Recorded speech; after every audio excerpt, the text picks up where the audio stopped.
Queen Mary stood before the audience in Tasmania with a message that few expected, and by the time she finished speaking, it had become one of the most memorable moments of the Danish royal visit to Australia. What was supposed to be the closing address by King Frederik turned into something far more personal when Queen Mary stepped forward to reflect on the place where her story began. It was not a political statement or a grand royal announcement. Instead, it was a heartfelt tribute to her Australian upbringing, her Tasmanian roots, and the remarkable journey that eventually led her from Hobart to the Danish throne. For royal watchers, the moment carried a significance that went well beyond a ceremonial speech.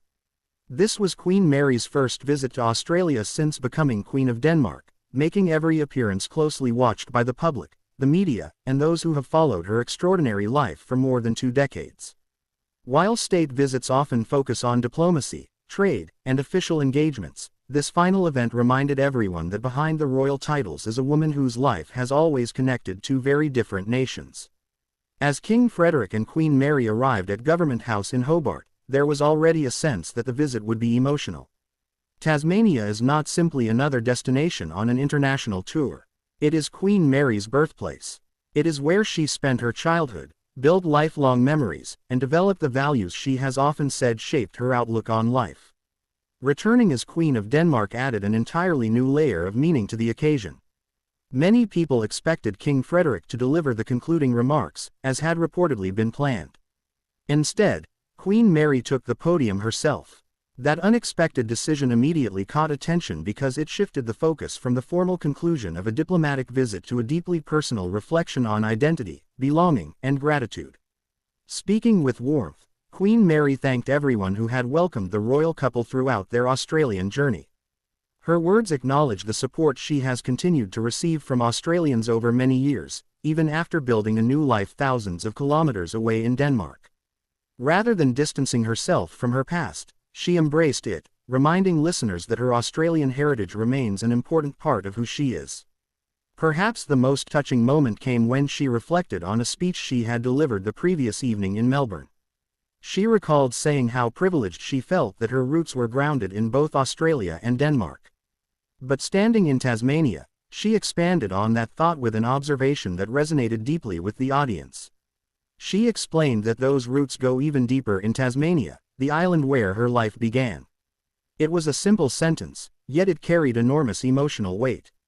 It highlighted the idea that although Queen Mary now serves another nation as its queen, her earliest experiences continue to shape her identity. For many Australians, particularly those in Tasmania, those words reinforced the unique bond they feel with someone who grew up among them before embarking on one of the most remarkable life journeys in modern royal history. Queen Mary's story has often been described as one of the world's most extraordinary modern fairy tales. She met then Crown Prince Frederik during the 2000 Olympic Games in Sydney, a chance encounter that ultimately changed both of their lives forever. From an Australian marketing professional to Crown Princess and now Queen of Denmark, her path has fascinated people around the world because it combines romance with years of public service and responsibility. However, what makes Queen Mary especially admired is that her public image has never relied solely on that remarkable beginning. Over the years, she has earned respect through her work in health, education, social inclusion, domestic violence awareness, and numerous charitable initiatives. Her popularity reflects not only the story of how she entered the Danish royal family but also the dedication she has shown since then. That is one reason why this Australian tour attracted so much attention. It represented more than a diplomatic visit between Denmark and Australia. It symbolized a homecoming for a queen whose personal history connects both countries in a way few royal figures can claim. Throughout the tour, King Frederik and Queen Mary participated in official engagements designed to strengthen the relationship between Denmark and Australia. State visits often focus on cooperation in areas such as business, sustainability, research, education, and cultural exchange. Yet alongside those official objectives, the public remained captivated by Queen Mary's return to familiar places and the warm reception she received wherever she went. Her concluding remarks in Hobart captured exactly why this visit felt different from many other royal tours. Rather than focusing exclusively on diplomacy, she acknowledged the emotional journey that accompanied returning to the place where everything started. Her description of the visit as unique, rewarding, moving, exciting, and curious reflected both the official importance of the state visit and the personal significance it held for her family. Observers also noted how naturally Queen Mary balanced two identities that some might assume are difficult to reconcile. She did not present herself as choosing between Australia and Denmark. Instead, she celebrated belonging to both. That message reflects the increasingly international nature of many modern lives, where people maintain meaningful connections to more than one country without diminishing their commitment to either. For Denmark, Queen Mary's Australian background has long been viewed as an asset rather than a challenge. She has helped introduce Danish audiences to Australian culture while also strengthening Australian interest in Denmark. Her ability to bridge cultures has become one of the defining characteristics of her public role. King Frederik's presence throughout the tour also reinforced the partnership that has become central to Denmark's modern monarchy. Since ascending the throne, the King and Queen have worked together to represent Denmark on the international stage. While Frederik's experience and leadership remain central to the monarchy, moments like this demonstrate that Queen Mary also brings a unique perspective that cannot easily be replicated. The decision for her to speak at the end of the tour may have appeared unexpected, but it ultimately felt entirely appropriate. After all, the final destination was not simply another official stop. It was Queen Mary's hometown. It was the place where the Queen could speak not only as a royal representative but also as someone expressing gratitude to the community that helped shape her long before royal life became part of her future.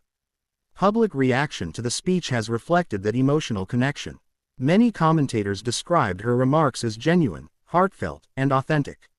Rather than delivering carefully crafted ceremonial language alone, Queen Mary shared reflections that revealed how much returning home meant to her personally. Those moments often resonate because audiences respond strongly when public figures allow glimpses of their personal experiences while remaining respectful of their official responsibilities. Royal families around the world continue to evolve, and Queen Mary's story represents one of the clearest examples of that transformation. Modern monarchies increasingly rely not only on tradition but also on personal connection. Audiences appreciate authenticity, and speeches like this help humanize institutions that can sometimes appear distant. As the Danish royal couple concludes this landmark Australian visit, Queen Mary's emotional farewell is likely to remain one of its defining memories. Official meetings, ceremonies, and diplomatic discussions are essential parts of every state visit, but it is often the sincere personal moments that people remember long after the schedule ends. Her words served as a reminder that no matter how far life may take someone, the places that shaped their earliest years often remain close to their heart. Queen Mary returned to Tasmania not only as Denmark's queen but also as the woman who once called Hobart home. In doing so, she reminded audiences in both Australia and Denmark that identity can be strengthened, not divided, by embracing more than one place. As this memorable royal tour comes to a close, one question remains. Could Queen Mary's heartfelt return to Tasmania become one of the defining moments of her reign and further strengthen the already unique bond between Denmark and Australia? Share your thoughts in the comments below.